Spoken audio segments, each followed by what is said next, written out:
mastering the myths of miracle weight loss. Okay, with all cosmetic surgery out there, we just talked about all of those hot new procedures on the market. But now it's time, as I said, to wrap our minds around our waistlines. So please welcome to the show Dr. Gail Gross. Thank you so much for being here, Dr. Gross.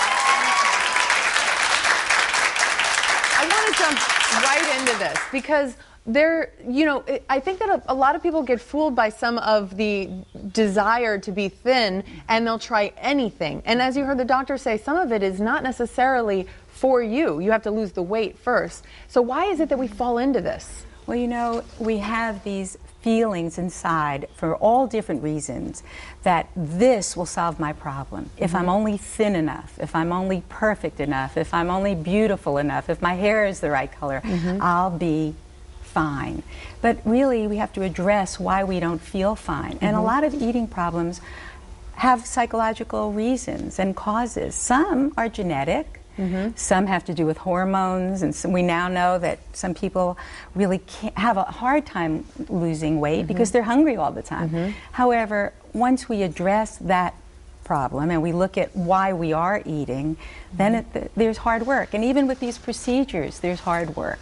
So there's maintenance. That's right. You have to learn to be aware and then deliberately deal with your problems. Well, what's the first step to that then? Do we need to see somebody right away? You bet. Oh, yes, how smart are you? Therapy, behavior modification, biofeedback, and medication when it's needed. All of these things working in concert, working together, help us get a hold of what is happening in our lives. You know, when kids have bulimia or adults have anorexia and bulimia, look at all your stars today, these teen stars. They're so thin, and they don't really see how horrible they really look. They think they look beautiful. And when you get a hold of this problem, you become conscious. You see yourself. And that's the first step. There was a very famous book, it was used as a textbook many years ago, Psycho-Cybernetics, Dr. Maltz. And he was a plastic surgeon who did all these different procedures, but found that when there was a psychological dimension, that no matter what these people did, no matter how thin they got, how perfect, we all know that woman who just keeps operating on herself, or Michael Jackson with his nose. I mean, you know, they don't see what really they look like. Their perception is still the way it was that drove them or compelled them to the procedure. And no matter what they see in the mirror, they see that same person. And what that person is somebody who needs help inside. Exactly. And not on the outside. So that's why we go see some professional. And there are a lot of professionals that are just less expensive than all those procedures that you're going to get. So, as you said, start in the head. That's what we're going to do. Put the head in the heart. Because even when every procedure, even if you take a vitamin, it affects your body. No risk, no reward. So you just have to really go inside and deal with your problem inside. Oh yes, we do know that. And we can go by going to your website, because that's a good place to start, drgailgross.com. And you were very insightful. Thank you very much for being here. Thank you for having me. You're very insightful. You're terrific. You know what's so funny? I got this email yesterday or something that says,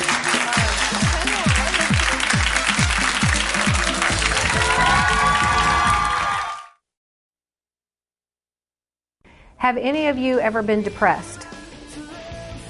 In the hands. For real. All right, welcome back, everybody. As you just saw, many teens don't want to admit they have a problem, especially when the problem is depression. But the stats tell a very different story. 1 in 5 teenagers are affected by depression, and of those, only 30% actually get help. In fact, in Harris County alone, on average, some 17 kids a year will take their own lives.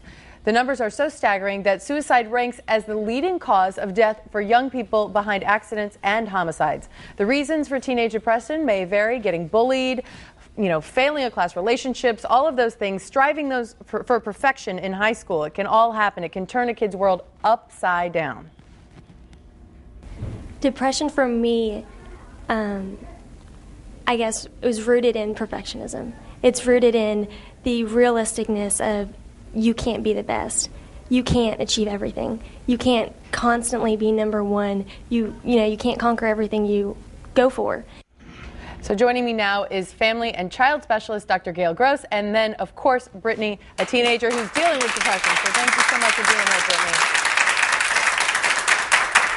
Now, the first part of teenage depression is not being able to tell anybody. I mean, a lot of women who are depressed, the first thing they want to do is talk to everybody about it. I'm depressed, I'm depressed. Now, that doesn't mean they want to do anything about it, but teens don't even want to talk about it. So how do you get it out of them? Well, you know, teens really are so disconnected when they're very depressed from their feelings. We know anorexic kids don't know what they look like and so forth, and they hide it. But you have to know your child, and you have to pay attention. A lot of times, parents don't want to pay attention because they don't know what to do, and they don't want to get involved. You have to know your child, look for changes in their behavior, sleeping more, eating less, grades changing, clothing changing. Sometimes they talk about dying. Sometimes they start giving things away. We have their grades drop. We have to look for changes. But to look for changes, you have to know your child. Right, know your child well to know what their changes are before and after. And know their history. Is there a divorce in the family? Is there something going on genetically, biologically? I mean, sometimes there's a history of depression in a family, and we have to know our child's history. So biologically can affect us. Now, Brittany, what were some of the signs that, and what happened in your situation? When I was about 11 years old, my parents got divorced, and I was like the mediator for the family. I was the oldest one, and so there was a lot of responsibility that I had to take on at 11. And then there was a lot of pressure to fit in. I mean, in middle school, the transition phase, the tween years, and I mean, it was. What did you change the most? What would your parents, if your parents were looking at you, what were you sort of screaming for help with? What did you say? What did you do that they just didn't notice? I started doing a lot of drugs. I started doing a lot of drugs. I was sleeping a lot. I wouldn't talk to anybody in my family, and when I did, it was just angry. I was angry all the time. I mean, I was lethargic. I was just sick. So, what do I look for then, you know, because she basically was screaming like, help, I need help. 911. But a lot of times parents, they say, oh, it's just that teenage angst. And we go through that too. We get angry, we sleep a lot, all of those things. But what's the difference? But it's seeing changes. It's the changes in our child that are big changes. Anger's definitely one. And, you know, sleeping, eating, schools, their friends may also change. The way they dress often changes. You know, you just had Renee talk about how you feel, how you look. When you feel down, your dress often reflects what's going on inside. So children start controlling the things that they can control when everything else is out of control. So when we notice things, what do we do? Do we look through their backpacks? Do we try to read their emails, get on their MySpace? What do we do? We sit down and we talk to our children first. And we create in our family a safe space. I call it the empathic process. A place where your children can talk, where you can see how they're talking, and where you spend time with them. So that, and you're authentic, because kids can't stand when you're not authentic. Yeah, they know it. They don't like to be manipulated, and they're in the teen years. They're in a critical stage. They're critical of you, and they look at the hypocrisy going on, and they don't like it. And so it's very important to be real with your children, to connect to your children, make a space for them that's not your bedroom, not your office, but the kitchen, a neutral spot where you talk, they talk. Nobody defends anything, but you come together and you can tell what's going on, and then get help for your child. Go to a therapist. You're not an expert, you're a parent. Right. But parents are entitled to parent, and they must listen effectively. Therapy, behavior modification, medication if needed, all together, an interdisciplinary approach works, and quickly. And Brittany, that's what you did, right? You went and got help, and you immediately felt some of the reasons for this being actual clinical depression. So your parents helped you out with this, right? Did you sit down and do some of these things? Once they started to notice the drug problem, I was self-medicating because nothing else worked. I tried a whole bunch of different medications. I've been hospitalized for it a couple of times, and then once I got help for my drug problem, my parents started listening, because that was my cry for help. Was hey, I'm using a lot of drugs. I need some kind of help. I need attention. I need somebody to listen to me. Well, I think what's good is that moms out there are listening to you right now, Brittany. So that's an amazing. Whatever happened to you, you've done an amazing job, and you've also been helping just by sitting here with a lot of other moms at home saying, "Wait, my daughter's doing that too." So thank you so much for being here and being so honest, because it's tough. I know. And Dr. Gail Gross, you can get a hold of her. You're going to be back tomorrow. I am. I'm excited. I want to talk about relationships. I know. Tomorrow you are going to be talking about the relationship with your body image, which is also very big for teens, too. So I'm excited about that. Stick with us, though. We'll be right back.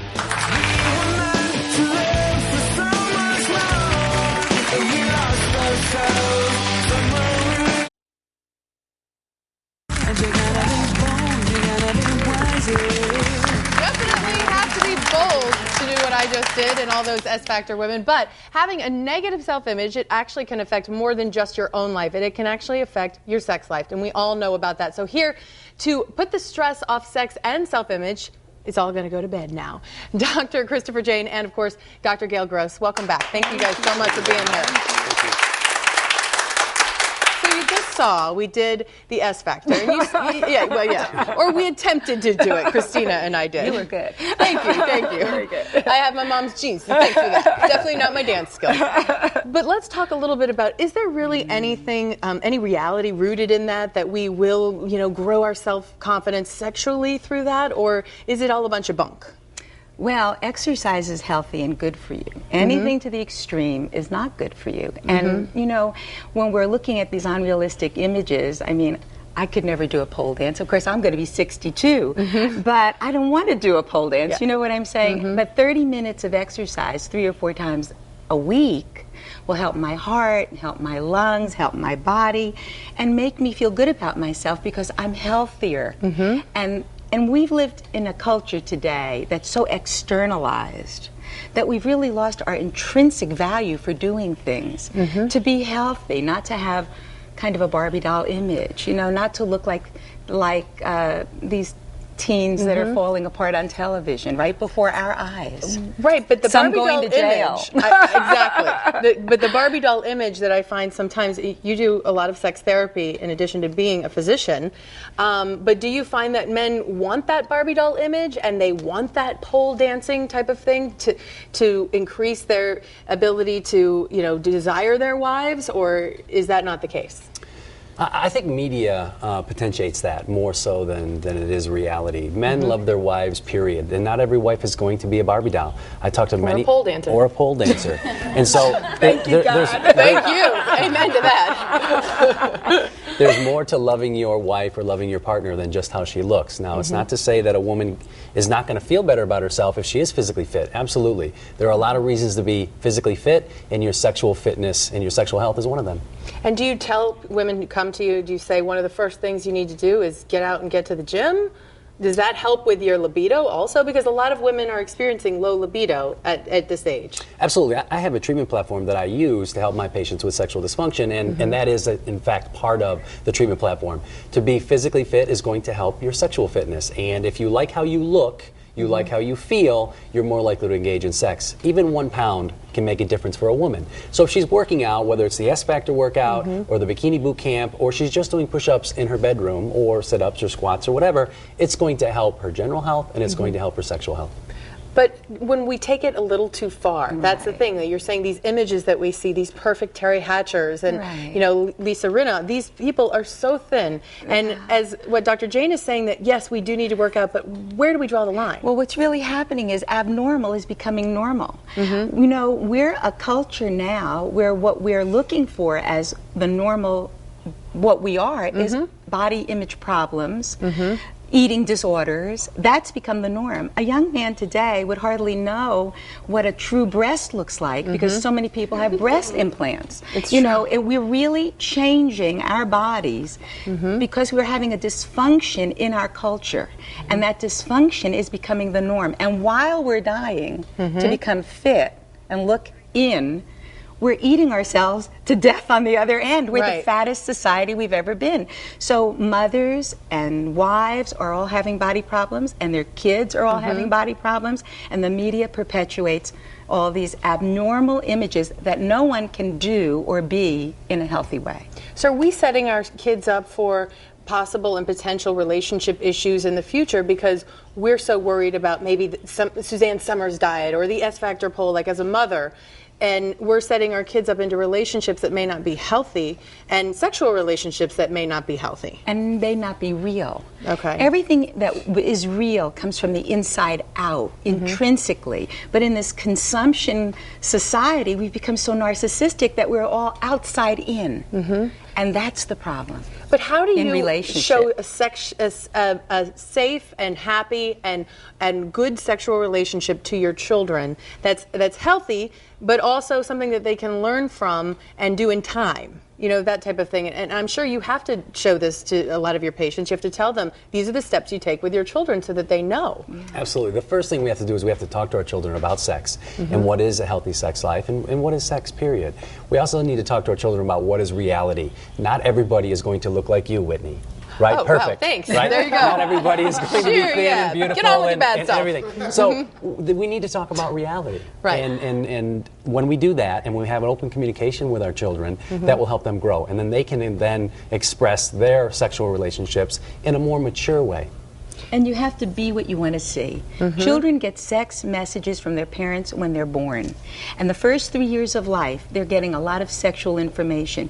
If I touch my child, if I hold my child, I bond with my child, that child is getting good sexual imagery and function because what they're feeling and experiencing transfers out. If they don't feel loved and touched and held, they don't have an understanding of boundaries of myself and the other. And that's when they really base who they are on the other rather than who they are inside. Well, that's some very good information, and if we want to find both of you, we can. Not only here, because you all are always here, which is what we love, but Dr. Gail Gross and, of course, Dr. Christopher Jane, both of their websites you can also find on our website. There's Dr. Jane's, and then Dr. Gross's, drgailgross.com. All right, thank you all so much, though. Stick with us. We have a whole lot more. We'll be right back.